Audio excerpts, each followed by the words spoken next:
If you look at these polls, the recent Times and Siena polls show that young voters, black voters, Hispanic voters are discontent over the economy and the war in Gaza. And Trump is ahead, as we've been saying. Still, it was ahead in these states in November, and it hasn't changed. Still ahead in 5 of the 6 key swing states: Michigan, Arizona, Nevada, Georgia, and Pennsylvania. Biden's only winning by a small margin in Wisconsin. Right. And one of the things the former president said yesterday was he said, look, I'm in court. I'm on trial. I would rather be out on the trail.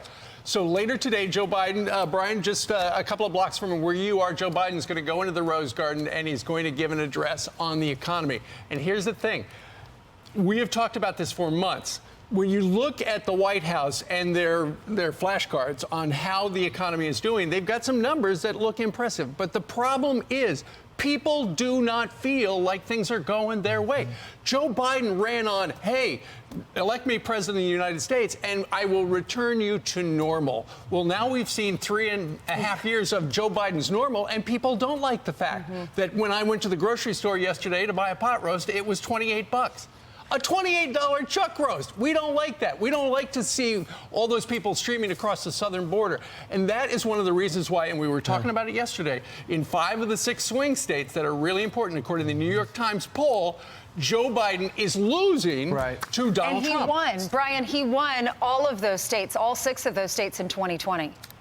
Yeah, I mean, Steve, it seems like when we go to the meat section, we're all scratching our rump roast because we wonder why the President of the United States scratching our Boston butts. Exactly.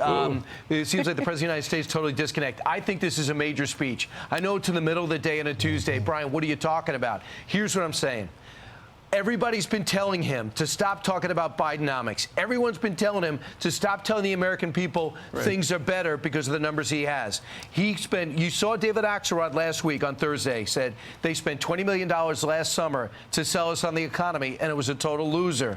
So the question is now, does he come out and say, I'm worried about inflation. I think we spent too much early. I spent maybe overcompensated early when I came in with the rescue package, with the Inflation Reduction Act, which doesn't reduce inflation. And now it's time to tighten our belts, and we're going to watch that money come down. That would look a practical look as opposed to the implausible look, which shows a disconnect. I'm just going to roll this. Van Jones said this is the reality for young people when it comes to the economy, and stop telling a different story to the people that are living it. Watch. Young people are upset, and it's not just the situation in Gaza. The economic prospects for young people are miserable. We just do not have a pathway for young people to be able to pay off their student debt, get a house. We're not yet hearing a full-throated approach to the young people. There's a symbolic piece around student loans, but that's not going to be enough for Joe Biden.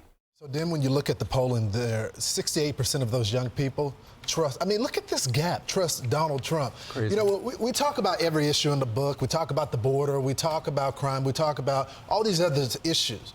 But when you're a young person, all of that stuff is noise when you can't buy your first house, when you go to the grocery store, when you even try to attempt to buy a used car and you can't even afford that. That's is going to be the deciding factor. So I'm not suggesting that all these young people are going to go out and vote for Donald Trump, although I think he will get a large portion. But it may cause them to stay home.